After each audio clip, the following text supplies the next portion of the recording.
Now let's try like fitting polyfit and polyval, but now to an error function. So we are trying now to see or to try with the error function. That's beautiful reinforcement, and as I said, like we are trying different features of polyfit and polyval, but it's the same sequence, so you guys will get used for the sequence over and over again. So I like this. It's kind of like practicing, like we are learning a new thing, and the same thing we are just add a small stuff but practicing along the way. So I like that. Okay, same thing I'm gonna do now. I'm gonna clear all because I wanna have the same sequence, but like right now I wanna like do X, and then like I'm gonna do like line space and stuff, but there is X here, so overwriting error will happen. So in order to avoid that, I will do clear all. Now my workspace is empty, so I can write whatever I want in this section. So X will be equal 0, 0.1, 2.5 transpose.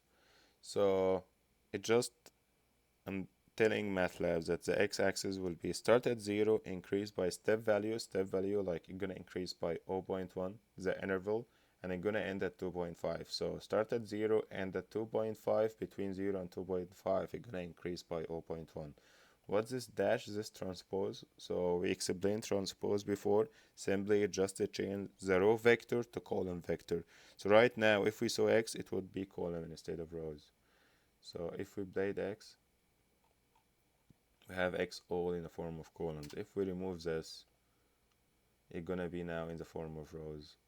So this what transpose do, it just this comma over here, and we got again it's now column vector. So this my x, y will be equal ERF, error function. We said like we need to fitting polyfit with polyval to an error function, so the error functions came like from error ERF. Okay, so ERF, and we are testing this with X. So ERF is responsible for finding an error if it does exist at each element of X. So it's just like it's acting as an inspector, which is inspecting the X variable to see if there is any error or not. Okay, so right now let's create the B, which is polyfit X, Y, and this time the degree of polynomial, let's make it like 6 degrees. So same sequence, x and y, right? 6 polynomial degree, so we do expect to see 7 values. So right now if I press run, 1 2 3 4 5 6 7, because it's 6 polynomial degree. Okay, time for the browser, and usually to check how good the fit are, usually we have to use polyval to see the accuracy. That's why there are browsers. So let's create now f right away equal polyval, and here like polynomial evaluation. So that's why like it's evaluation for the polyfit. And as I said p, but this time we're not creating a new axis for polyval, but because this inspector for the error, we are trying to find the error function, right? So we're gonna use the axis of polyfit. So it's kind of like polyfit, it's just asking polyval to have a feedback whether it does have an error or not. This is how we're gonna like do this feature, or like how to find the error function. So yeah, now it's very noticeable that we didn't create a new axis, and this because we are trying to see if there is any error or not. So before actually start plotting, let's create a table with all of them first to see the actual values in front of us. Okay, so let's create a variable t and then equal table. This is very good review for how to create a table. So x, y. So the table function doesn't care. I can just keep going over and over and over. F. So y minus f. This y minus f. And as I said before, like if you can see this blue color, this means you are on the right path, because this means like it matches with another variable in your code, so you are good. But if it doesn't have this blue line, then you have to figure out whether you run this f before or not, because like MATLAB now can read f and y and x, but if there is the blue color doesn't exist, then you cannot, then MATLAB cannot read it. And now I'm gonna like give them names by function of variable names. And variable names, as I said before, anything related to string or text, it's always helpful to use those curly brackets. Okay, right now, xy, fit,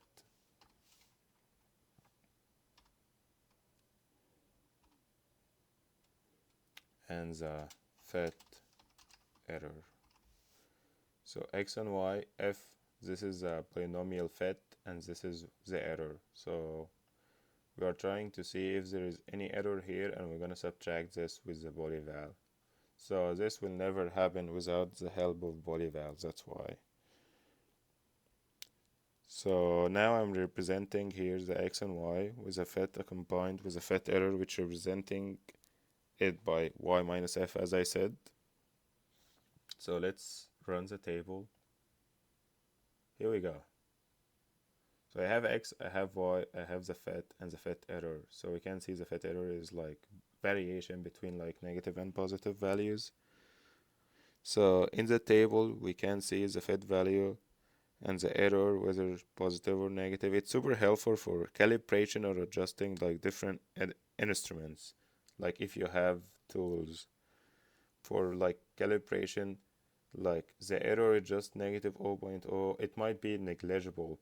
But if you have like, if you are trying to adjusting something, it's just like adjusting by this value. This is the fit error, or this is the function of the fit error in general.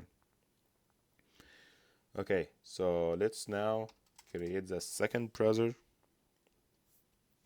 which will be x1 equal, so almost same sequence, 0, 0.1, and 5. Here it was 2.5, now it's 5. But without any transpose.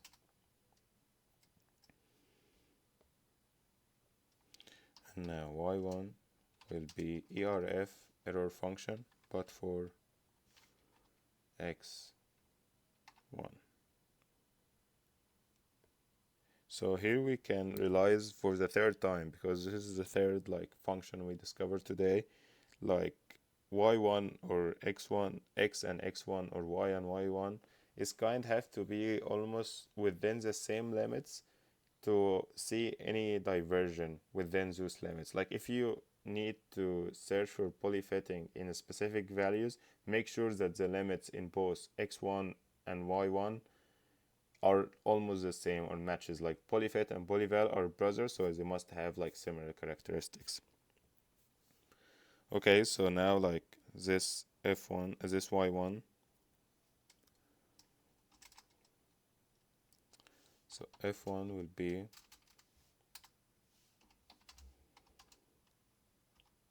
Polyval. The browser need what? The browser needs a b, which is already here in my value, and then comma, the axis of the browser, which is x1. And as I said, if I press run, it's gonna be just numbers. So let's create figure 3.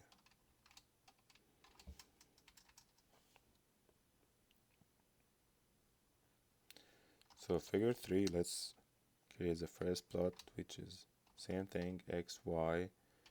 Let's make this in a form of circles. So this is the plot where we're gonna measure the polyfit with other points and then hold on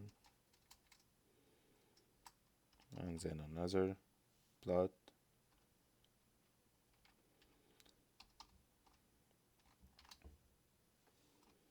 X1, Y1, line style will be this one.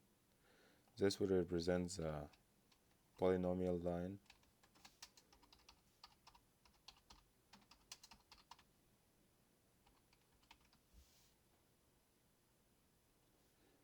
Now, the third plot will be X1 but F1. Okay, the color would be just red. And the red where the polyfit actually diverge from the line. And I wanna also like create the axis or my own axis. So axis 0 to 5, 0 to 2.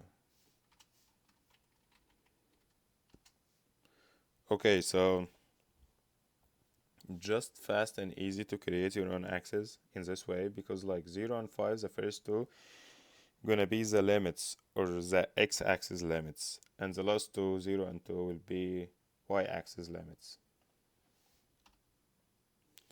And finally,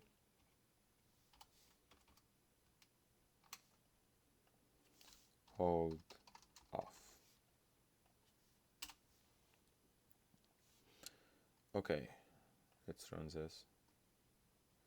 Now I can see where is like the fitting for the polynomial fitting and where it does diverge. So the red line, the line that I did specify here, this is how like it start diverging, and I can see where it when it start diverges, like which is 2.5 all over 4, and then it's gonna start increasing. But all of this is perfect matching between 0 and 2.5. Of course, feel free to add legends, feel free to add title, X and Y axis, all this stuff. But the reason here today I'm very focused in Polyfit and Polyval. I don't wanna take your guys' time for things like just be creative to do or to edit whatever you want, because we explained this several times. But today I just wanna make sure that you guys are 100% familiar, 100% very comfortable with anything related to Polyval or Polyfit, and also like we try different features like the error and all the stuff.